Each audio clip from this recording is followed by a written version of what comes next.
welcome to Oslo. Thank you. Yeah, we're very, very happy to have you back. It is my pleasure. Last time you were here was in 2012. You Right. did Shostakovich's 10th. Exactly. We had some fantastic concerts. You're music director in Indianapolis Orchestra, Symphony Orchestra. You're still in Trondheim, artistic director and chief conductor. Right. And you are principal guest both in Tokyo and NDR Symphony Orchestra in Hamburg. In Hamburg. Well, in Hamburg, I have not officially started yet. I'm starting in 2015, so I'm just their principal guest conductor designate. So because currently it's still Alan Gilbert who is principal guest, and his tenure finishes at 2015, and then I'll take over. Okay, but still, and you had your debut with Berlin and Chicago, and you're traveling all the time, very busy. How do you find time for all this? Well, it's not that tricky, you know. It might look that it's very busy, but I always make sure that I have proper time off. And I remember a few years ago I was doing really many concerts, and right now with my manager, if we decide it's too many, let's take this out. I would never take out Oslo, but you know, it's you have to have time for life. Yeah. Because this is fun. Of course, music is fantastic. It's a great passion, but life is also exciting. So I want to have my time for stupid things like normal life. What is stupid? Where do you find your inspiration and energy? Well, you know, I'm like everything could be fun. I love sports, so I like to practice quite a lot, and I like to play soccer, football, as I shall call it in Europe. My apologies. Yeah, so I like football and many things. Well, I love cooking, and I love these are the private things, you know. I love books. I like movies, and I love to spend time with my wife, and this is what really matters. Yeah. Yeah, I agree. And then, of course, music is a great inspiration. I love to do it, and it's. My wife said that I'm always complaining when I have too many concerts. I said I don't want to conduct. I hate conducting. It's just enough. I wanna have some time over. But she said, 1 month without conducting, and you're gonna be mad or something like this. So of course, I mean, because this is addictive, really, you know, because it's really like drugs. So, but you cannot. Take too many of drugs, so just to have the right stimulation, and that's enough. Sounds like you have a really good balance. Yeah, that's important. Yeah, and you conduct. You're in America a lot, and you're in Europe. Do you find there any major differences between working in Europe and America? Well, yes, I think basically it is a different culture in music. And what I mean by that is also the way and the system how the orchestra work is much different. So first of all, in America you don't, as a conductor, you don't have this comfort of, well, sufficient amount of time to focus on every single detail, because normally the rehearsal time is very limited. It's like, for some concert they do just 2.5 hour rehearsal. I remember my debut with Los Angeles Philharmonic with Shosti 10 and Prokofiev Piano Concerto and National Anthem orchestrated by Stravinsky. 2.5 hours, you have to do 20-minute break, so you basically can play the symphony, this, and there is time for concert. Sometimes, you know, on one hand, it's a shame because you don't have time to really focus on details. So therefore, I asked my manager to make sure that I'm never gonna do any more concerts with one rehearsal. It doesn't matter what program and how good orchestra, but it's just not enough. I don't feel very comfortable. I wish to give the orchestra more clues on what I see in the piece, and because of course we can play it and we can play it well, and yeah, but that's not about it. It doesn't make it. But on the other hand, sometimes it's so exciting because, you know, you did not have time to. So actually on rehearsal, okay, this is not together, this is wrong, oh, here the intonation is wrong, so you're just remembering all those things, and then you have to fix it on the concert. So focus on intonation, oh, make sure that and actually it's quite challenging sometimes, you know, to fix all those things, but this is exciting, and this is with great orchestra like Oslo Phil. I mean, I remember from the concert, it is such an inspiration, you know, for me to gather all this energy and everything from musicians. So it is a lot of fun, and this is like main difference, you know. So in America there are those very strict rules, and this is one of the things. Like, for instance, what I like in many European orchestras that they're flexible. Like for instance, can we start tomorrow at 11? No problem. Everyone happy. No, it's impossible in America. Because really? schedule was this and well no okay Yeah. maybe if you have could 2 hours of course you can't of course plan. exactly yeah, Yeah. Of course but you know what I mean for instance today I swapped the order, so I started with pictures and then we did Mozart after break, because then all of the musicians who are playing pictures only, they would not need to wait. In America that would not be possible. Well, of course I respect those rules. This is just a different one, and I think that both systems have advantages and disadvantages. Yes. You have to just adjust. And I remember for me, especially difficult thing was the beginning. When I started, I couldn't find myself in this completely different world, right? Because I kind of get used to our European system. But now I think I'm coping with it, and sometimes, yeah, I really found many advantages of those differences. Great. You have both worlds. Right. At least 2 worlds. Right. So, and you have, of course, worked a lot with orchestras in Norway and also different Nordic orchestras. Right. Do you find that there is such a thing as a Nordic sound or a special Nordic approach to music? Or well, is it I don't want to disappoint anyone. No. But I have not. No. And you know, well, I remember with our orchestra in Trondheim, when we go to for a tour and we had a concert in Vienna. So after our concert in Vienna, they were praising our beautiful Nordic sound. What's that? Like, of course, many people think that German orchestras have their own sound. Well, of course, German orchestras have some qualities that are in common in most of German orchestras, but each orchestra is so different. Oh my God, it is so different that, you know, nowadays, in the world of globalization, it's impossible to have a particular sound. Maybe there are some orchestras who are really special, like for instance Vienna Philharmonic, because they trained their musicians. So for instance, when you have a section of 4 clarinet players, they all come from the same teacher.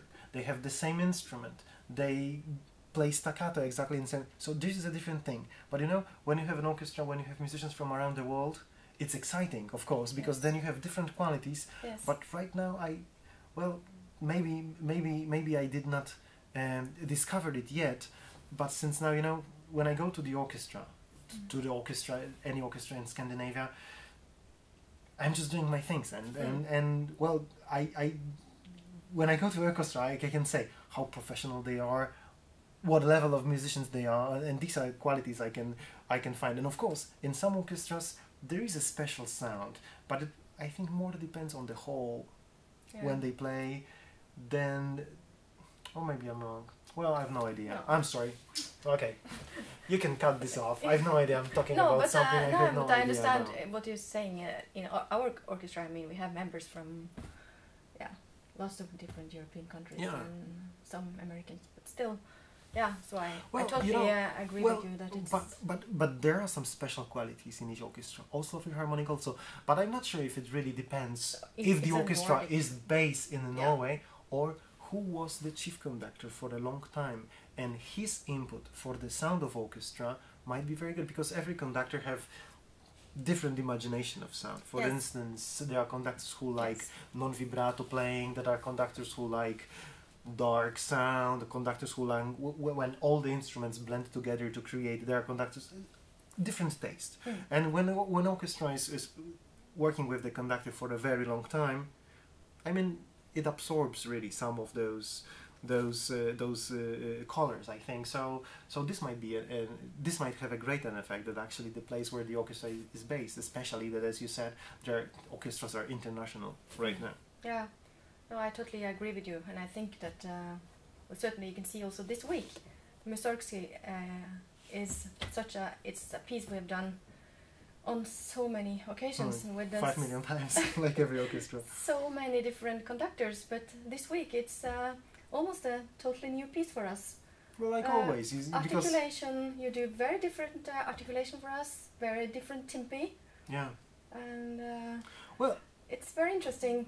Well, of course, I mean, this is what is great about music, that every time the same piece, even more or less the same musicians in the orchestra, and the piece could sound differently, you know. So this is really inspiring, and I think this is what makes it most interesting for the audience, because I've been on pictures and I've heard Oslo Philharmonic playing pictures. That's enough. I'm not gonna come for the concert. No, no, no, because this time it's gonna be a new piece for everyone. So this is really exciting, and of course, you know, I have my own taste. I have my own colors, and when I was studying the score, I thought that I would like to go for a little this or that or a little softer. Normally, like you notice that. Like, for instance, this is a shock for every orchestra, like when I ask the brass to play the Grand Gate mezzo piano only, really, because I love it. I mean, it's, for me, it's so much more tension. Actually, sometimes softer they play, louder they sound, really. I think, so you know, but again, you know, it really depends on the taste. And actually, what I love about the Oslo Philharmonic is that you are so flexible. This is unbelievable. You know, I just explained what kind of color, this or that. You remember the fog I was asking in Catacombs, and trumpets, they really created this much darker sound. Fantastic, and with strings, all the possibilities. Wow. Thank you. I'm happy that you feel that we're able to alter our interpretation. Yeah. This is. I mean, the level of professionalism here is, wow. Well, thank you. Do you have a special relationship with pictures? Do you remember the first time you heard it? Yes, I think I've heard it first time in the radio. It was Georg Scholti with Chicago Symphony, which was my favorite recording for a long time of this, and I fall in love. Like you know, this is the piece like everyone loves, because it's so diverse. So many different things happen, and well, now my interpretation is like completely different than what I've heard for the first time. Well, I don't think I have a special relationship with this piece. No, not necessarily. No, but you have with the different pieces. I mean, exactly. you, of course, when you work with them. Yeah, you know, there are things I like in pictures. Like as I said, it's very diverse, very interesting, and it gives you everyone possibility to create many very different colors, because it's such a colorful piece, especially in Ravel's orchestration, which is superb. But the thing I don't like is, it's not that I don't like, but the most difficult thing for me as a conductor in this piece is that it's so difficult to create an architectural arc from the first to the last note, because there are so many small bits. One picture, second picture, promenade, blah blah blah, and it really sometimes it can very easily fall apart. Yes. Fermata in between the movements, this much too long, it's becoming boring, really. So to have this constant flow of narration in this particular piece is very difficult. Mussorgsky was genius. Really, the way he wrote it is really brilliant, but it's difficult really to keep everything going. And I'm not saying that everything should be fast or something. No, it's a different thing. I'm just talking about narration of it. How so this is one of the things I found the mostly difficult in this piece. The classical music world is changing, and all over the globe, orchestras have programs for children and youth, and also towards communities. What are your thoughts on the future of classical music? Why do we need it today? Well, that's a very good question. Very difficult one. Yes. And well, I would not be afraid for the future of classical music. Well, what has changed is that now there are so many more younger people on stage in both orchestras, people in front of the orchestras waving their hands, and even the soloists, and this is good actually, because the world really develops. Like right now, we have such a fast computers and everything, so even skills of artists is completely different. Well, I remember my professor told me that when he was studying, the one who was able to play Prokofiev violin concerto was a star in entire university, because it was just for chosen ones. Not many people were able to play it. Well, right now it's a standard repertoire. Rite of Spring was unplayable for 50 years, like unplayable. Right now every orchestra do it fantastically actually, because it's like, it's easy. Well, having all this in mind, you know, I think that it gives so many more opportunities for the music that one might say, well, music written 200 years ago, it's stiff, it's... No. all those qualities, they can put so much more so much more life in music, and I think it will always be an inspiration for everyone. And I see the future of classical music in very, very bright colors. I think it's well, from my experience, yes, it's gonna conquer the world very, very easily. Yeah, let's hope you're right. And you did fantastic, or are doing fantastic work in Trondheim with creating new audiences. Young audience, they're running to your concerts. Well, they do, but I'm not saying that this is me or not me. Well, in Trondheim, they have a very smart way of organizing all those things, and right now the orchestra have such a big interest in the whole area. So whenever I'm there, we are on the first page of the newspapers and everything. So it's really great that there is so much attention to classical music, and I'm so proud actually that I can be a little part of making classical music becoming more popular. So this is really great, and I love it. And this is really fun actually to see all those young peoples in the audience. But well, many people are asking me, what do you do to bring young people to the hall? Like, it's such an important task. What do you do to bring young people? Well, and everywhere in the world, people are really like making this a main feature. Well, I don't think that this is really important to bring young people to orchestra, and kill me for that answer right now, because what do you do to bring young people? So you wait until they grow up.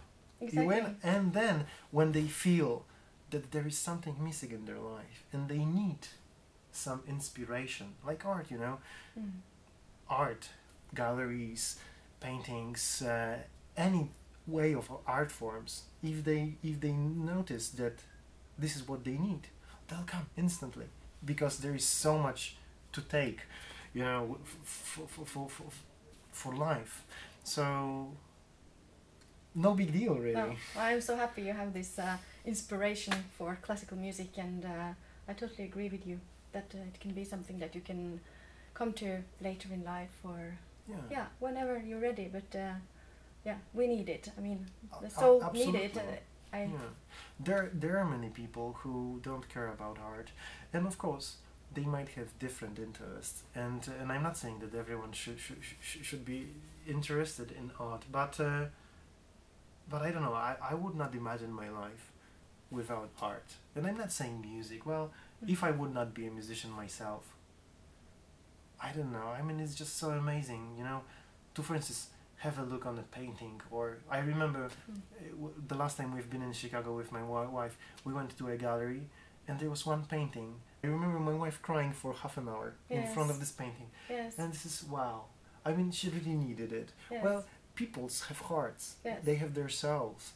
And you know, it's like our body. We need food, we need drink, and our soul needs that as well, and this is so important for our development, you know, so for our inner self, and everyone will discover it, that sooner or later there has to be something for their souls. And well, music is just a perfect fuel for everyone's soul, so just come and grab it. Yes, perfect. Well, we're looking so much forward to the concert this week, and I hope you'll always have a special relationship to Norway and Oslo. Well, of course, Yes. of course. So it's really great fun. Thank you so much for having me. Thank you. Thanks.